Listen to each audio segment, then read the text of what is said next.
Alright, it's Thursday, July 6th. Welcome to my channel. This is my first real video. First of all, for those of you who saw my video yesterday, thank you for watching. And I'm going to dive right into three topics that have come up over the last 24 to 48 hours that I think are really, really important to discuss. Today I'm going to be talking about the G20 summit in Hamburg, which Donald Trump is visiting, as well as his visit to Poland just before that. I'm going to talk about the Omar Khadr case, which is a really big case in Canada that had to do with a child soldier who threw a grenade at an American medic and killed him. He was then detained in Gitmo, or Guantanamo Bay. And the third topic I'm going to talk about is going to be the meme wars, or the CNN versus Donald Trump impending meme war. The empire strike back, and now we are going to see the full force of the internet attack CNN and the mainstream media. So let's dive right in. First of all, G20. So for those of you who aren't familiar, the G20 summit is an extension of the G8, what has now become the G7 summit, and it really just puts the top 20 economies from the developed world, or a few developing nations, together in a place where they can discuss economic issues, international policy, any prevalent issues that are in the short or long term that are going to affect those countries. And really, it's a place where they can look for some balance and order to just the ongoing current events that are shaping the world. So of course, top of mind is going to be North Korea testing an ICBM missile. You're going to have some discussions about Syria. You're going to also have discussions about the economy. You're going to have discussions about migrant crisis in Europe. And of course, NATO is going to be on the bill as well for the European countries that are looking for some assurances from Donald Trump, which we'll get into. Now, I actually have covered a G20 before in Toronto. I believe it was 2010, and it was pretty scary, to be perfectly honest. And I tried to maintain sort of a neutral stance when I covered it. I was lucky to be covering it on behalf of a reporter from my charity, and he was doing some spots for a local news station, and he was sort of heading out every 30 minutes and doing these local spots leading up to the G20. When the actual G20 started, and it was 3 or 4 days, it was pretty chaotic. The entire city was shut down. It was extremely dangerous for protesters. It was dangerous for police officers as well. So actually, when I was thinking about what was happening at Berkeley with the Berkeley riots, I immediately thought of the Black Bloc, which was very, very prevalent in the 2010 protests at the G20. And the Black Bloc, very similar to Antifa, hoods up, face covered, similar style weapons, similar style strategy, sort of a swarm mentality. Anybody who was going against them, they sort of attack or bully.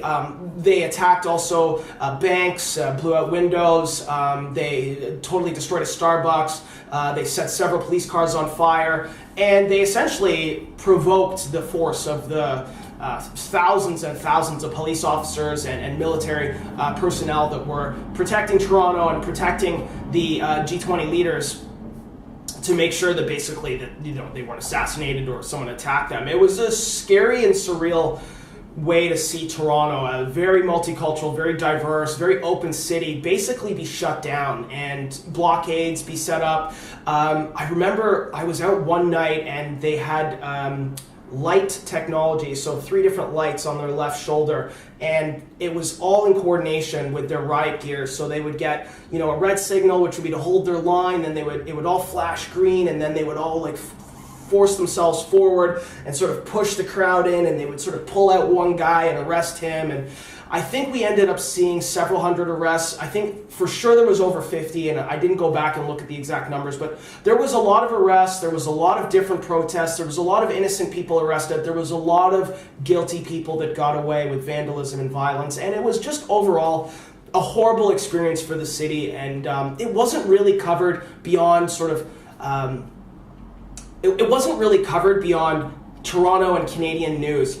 You'll notice when you see Hamburg being covered, and I challenge you to do this, if you go and look online at somebody who's there on the ground, I would suggest We Are Change. I believe they are on the ground in Hamburg, and watch their videos. If you really want to see the dichotomy, or the really clash of two classes, sort of the elite and military class versus sort of the everyman and the rabble-rousers sort of coming together in what will be, I'm sure, epic standoffs over the next 3 days. So I just wanted to bring that up as something that's happening that, especially for my North American viewers, you might not necessarily get the actual footage that shows just how polarized human society is and human civilization is. You'll get the sound bites of Trump and what he says to Putin and what he doesn't say to Putin.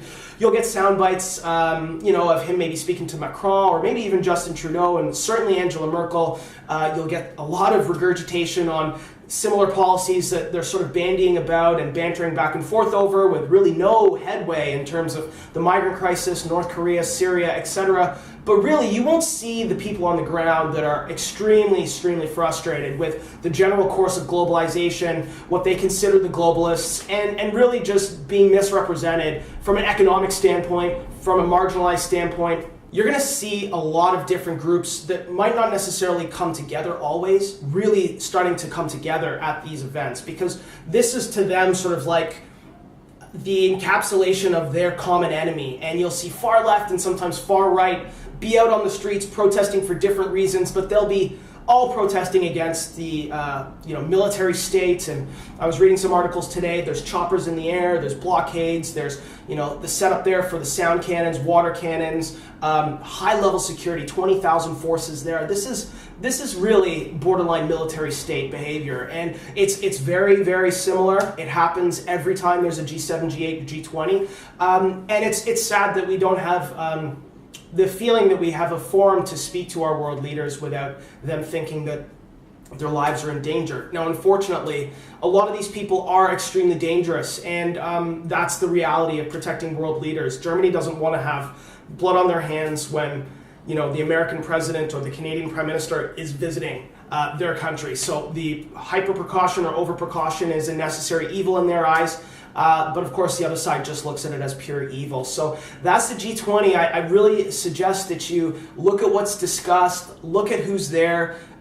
It's important to have some level of engagement with this, because these are the meetings that sort of shape our future foreign policy, our domestic policies, our interconnected trade policies, and this is where big decisions may not necessarily get made, but they certainly are discussed, and wrinkles in the process or the policies are ironed out. So it only happens fairly infrequently that you'll get top 20 world leaders together, and we're not talking about the United Nations, we're talking about the world leaders coming together to really discuss what matters. So I really suggest that you look at that. So Donald Trump had a press conference with President Duda, who's the president of Poland, and it was going fairly amicably, although there were some testy questions, specifically around the media, and I'll tie that into my next little segue of the meme wars that are starting now, and CNN are definitely losing.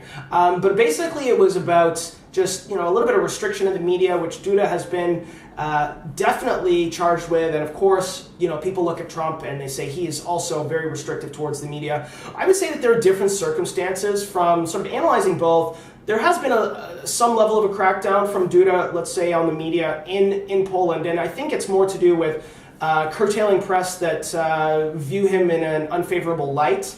And a lot of people look at Donald Trump and they say that he does the same thing. Now, this is something I don't really agree with. If you look at the press, it's not like people are getting their press passes revoked from the White House, for example. Now, the difference is that they might have stopped doing the on-camera conferences with Sean Spicer, or they might be going no audio, but they're still having the press gaggles. They're still able to communicate with the White House. They're just taking away the forum that they're used to having it in. And the reason for that, and I think this is fairly valid, is that a lot of the reporters seem to be grandstanding. And it seems like when they're in the the White House press room, they're essentially standing up and yelling out. And they had that reporter who they said was working for Playboy, but he was actually with an affiliate when he was there, saying, rebutting Sarah Huckabee Sanders. And Spicer has been put in the situation where he's had to, sort of talk over people, and essentially people don't really like what he has to say, and there's a lot of spin there, and that's making them hostile. And then, of course, Donald Trump is tweeting and saying what he does and doing what he does with the recent CNN body slam tweet. And the press essentially has been used to a certain level of access, a certain level of decorum, and a certain level of not necessarily feeling like they are what Steve Bannon said, the opposition or the main opposition. So I understand that. I think that whenever there's a real paradigm shift in how the media or government or corporations are seen or viewed by the general public, it's a huge shock to the entire system. So for me personally, I don't think Donald Trump has curtailed the press in any way. I think he's holding them a lot more accountable than a lot of people may have in the past, including Barack Obama. And a lot of people forget that Barack Obama was directly responsible for his own crackdown on the press, where he did prosecute several journalists over his 2 terms. So the difference is that Trump controls the narrative. I think it's really obvious. He's really, really good at it, and it's really, the difference is that Trump controls the narrative. They hate it. They don't have any control over the news cycle. You get your 24-hour news cycle, sometimes 48-hour news cycle. Trump is able to pivot however he wants, whenever he wants. It's something that he's a master of. He learned how to do it very young when he did it with tabloids in New York, when that was what was important to him, and he would call, a tabloid pretending to be his PR guy and essentially, make up stories about him being with women and things of that nature, which is ridiculous, obviously. Now, fast forward, his ability to manipulate the press and his understanding of really news and advertising, you saw that in full force during his campaign. He's gotten a lot of practice with being on The Apprentice, and he was a pundit on CNN for several years, whether that was going back to his birther claims with Obama. He was always willing to call in and give his 2 cents. So he understands the press, he understands the big networks, he understands print media, and he really understands how to control a news cycle. And that is something that the mainstream media is just not prepared for. The second thing is that they have a specific narrative themselves. So you have 2 competing narratives, and we came from a Democratic president with Obama, whose narrative really matched with the mainstream media's. They agreed with most of what he did. But definitely they're losing control over Donald Trump and his narrative. Now, specifically the meme wars, there's so much online already about this. I'm not going to go into it too much. But just in a nutshell, Donald Trump tweets out a video of him body slamming Vince McMahon, who is the WWE billionaire owner, but superimposed a CNN meme over his face, and it went viral, obviously. Obviously, it's not the decorum you want to see from the president. I found it a little bit funny. I don't personally get offended by that, and I definitely don't think that he's inciting violence on journalists. When you look at the level of hypocrisy in terms of, Kathy Griffin holding up a severed head of Donald Trump every single night for Shakespeare in the Park, Julius Caesar is featuring a Caesar that looks like Donald Trump, and they're viciously stabbing him to death every night. That is sponsored by Time Warner. Again, you've got Snoop Dogg with his video where he pretends to shoot the clown, and little Bow Wow going on Twitter and saying that he was going to pimp out Melania Trump, and Johnny Depp saying that maybe we need to see a president assassinated. Robert De Niro saying he wanted to punch President Trump in the face. All the Antifa violence, the guy hitting the student with a bike lock who actually turned out to be a Berkeley junior college teacher. So let's not get things out of hand here and say, Donald Trump is inciting violence. It's a pretty bold statement to make when you really aggregate both sides here, okay? So that to me is a total canard, and it's just not true. Now, having said that, what Donald Trump did as president, and then to retweet it from the POTUS Twitter account, it's not right. He shouldn't have done it. I don't agree with it. I think it's childish. Obviously, he's got a lot of things that he's dealing with from the media, whether it's the Russia scandal or his health care and tax regulations that he's cut, or the new tax code that he's trying to implement, and it's going into recess. He probably hasn't got as many things done that were big promises as he would have liked, although he has been able to use executive orders to push out a lot of other rollouts for his platform. So that's been good. Not to mention, ISIS is pretty much getting smashed to bits right now. The stock market looks fantastic. We'll see how long that goes. Job numbers look great. So he's doing a lot of things he said he would. And of course, illegal immigration from Mexico and from South America has dropped significantly. I think we're significantly down for June. I believe that, if I'm not mistaken, I read it was 50 to 60% down over year. January was similar, and then as soon as we went into February through June, you're looking at really good in terms of illegal aliens coming in. And another big win was getting his Supreme Court pick in, and then now, of course, the travel ban is in effect. So, look, at the end of the day, there's been a lot of things that Trump has disagreed with the press. They have very different views when it comes to the mainstream media versus Trump. But do I think he's curtailing the media or silencing the media? I mean, if you look at the ratings, they're doing great. There's the same amount of press in the White House press corps. He's opened up a few slots for some, let's say, center-right or maybe right to far-right media or alternative right media.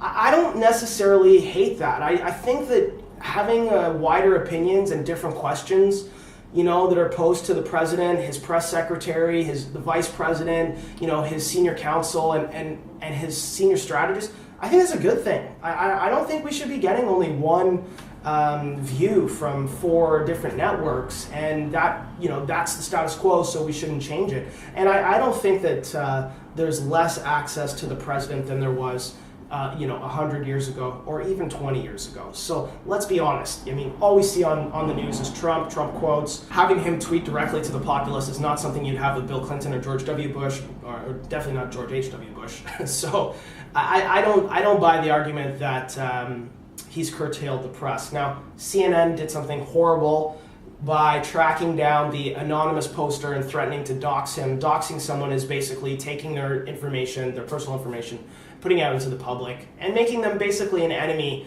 of the left. So to threaten that poster, what they call a shit poster. So somebody who stirs up controversy. It's very popular with 4chan and Reddit, and in different corners of the internet. It's usually young guys and young girls who get a rise out of starting shit. So for them to threaten him with doxing him if he did this again, even after he apologized, and really bullying him, and almost, this is a borderline illegal behavior. It's really weird, 1984-esque, coercion, and it's not blackmail, but it's pretty close. It's really unethical, and they had a great opportunity to really win on this story. They could have left it at Donald Trump is acting immature, he's not well, they can play that meme of he's psychologically imbalanced or something like that. I really think that they dropped the ball by tracking this guy down and threatening him like that. I mean, after everything that's happened to them with Van Jones's Nothing Burger, with another producer saying essentially that the voters are stupid, and another producer saying that it's all about ratings, and that journalistic ethics are cute and adorable. I mean, you had a rough week, and the week before that you had 3 prominent investigative journalists basically get thrown to the fire because you were getting sued by the person who the article was written about, but more or less you basically threw them into the fire and said, we can't have you on the staff anymore, because you made such an epic error. And this is why I don't think that you can give them the benefit of the doubt and say, they're getting trampled over, and Trump is putting up these memes, and it's really horrible stuff. And it's like, well, I mean, BuzzFeed came out with that dossier that said that Trump was peeing on the bed that Obama slept on it, and the only outlet that picked it up was CNN. And it's absolutely categorically false. So you got to remember, human beings, regardless of the office, they're going to remember, who sort of swiped at them, especially a guy like Donald Trump. And as everybody knows, Trump's not a puncher, he's a counter puncher. So he'll sit on something, and then, when you least expect it, he'll come after you. And I think that's admirable in a position of power, because you don't want to be walked all over. And especially if you genuinely don't believe that the narrative that they're displaying about you is correct. So let's see what happens in the meme wars. Sort of the result of all of this is that you've activated the full force of the internet, and all the shit posters, and all the 4chan people, all the Reddit people, and all the people who love to get a rise out of, the politically correct and the status quo. They're coming full force to lay the smackdown, to give a WWE reference. So I don't know what's going to happen. You know, the summer is going to be filled with controversy, I'm sure. So that closes that segment for sure. So the third thing I wanted to talk about, and this one is really a bit upsetting for me, and it's just my opinion on the issue, is Omar Khadr. Omar Khadr was considered a child soldier. He was a Canadian Afghanistani young boy. At the time, he was gone to live in Afghanistan. I believe he traveled with a family member. If not his father, it was his uncle, but I believe it was his father. And go look up the case. It happened fairly early in the Afghanistan war. If it wasn't the first year, it was definitely 2002 or 2003 by the latest. And I should have those facts for you. I apologize. But I just very, very briefly before I came on saw an article about this, and I wanted to mention it. He threw a grenade at American soldiers, and he killed an American medic. He was detained by U.S. soldiers, U.S. Special Forces, and he was taken to Guantanamo Bay. He was kept there for close to 10 years, I believe, and our conservative government at the time had left him there. They had eventually recognized that as a Canadian citizen, some of his rights were being violated because he wasn't given access to a fair trial, and essentially he was extradited to Canada to serve out the rest of his sentence, now as an adult in Canada. Fast forward, we have a new government.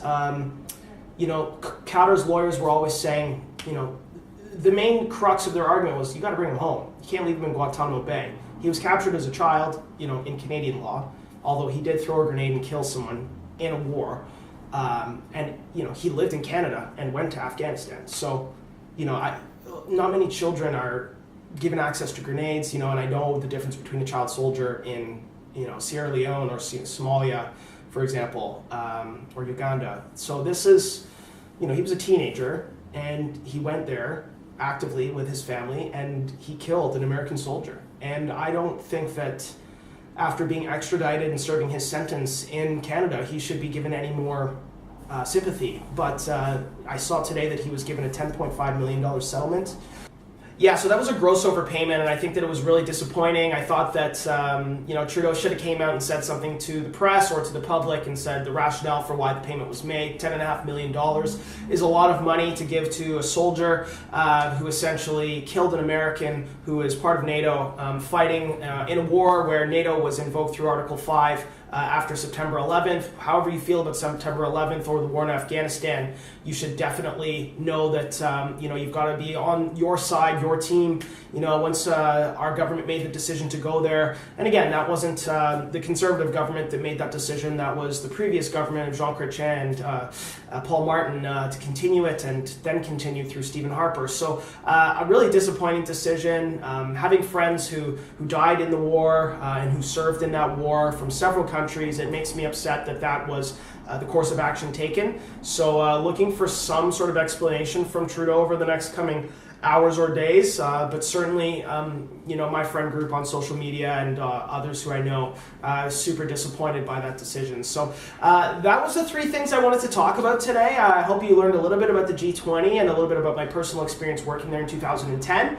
I also was happy to talk a little bit more than I expected about Donald Trump's meme wars and how he's gotten there and sort of the give and take with the media. I really sincerely hope that CNN just maybe tries to lay low for a bit and actually just report the news instead of trying to be the news. And last but not least, a look into sort of the cause and effect and the costs, you know, of war to a country, whether that be Afghanistan or Canada, and how that affects you. And certainly, I hope you liked the video. Please subscribe, please like, please share. Another video coming tomorrow. Who knows what it'll be about? Let's see what happens in the news over the next 12 to 24 hours with a new update. So again, this is Mike Loughran's YouTube channel. Hope you enjoyed it, and I'll see you tomorrow. Bye.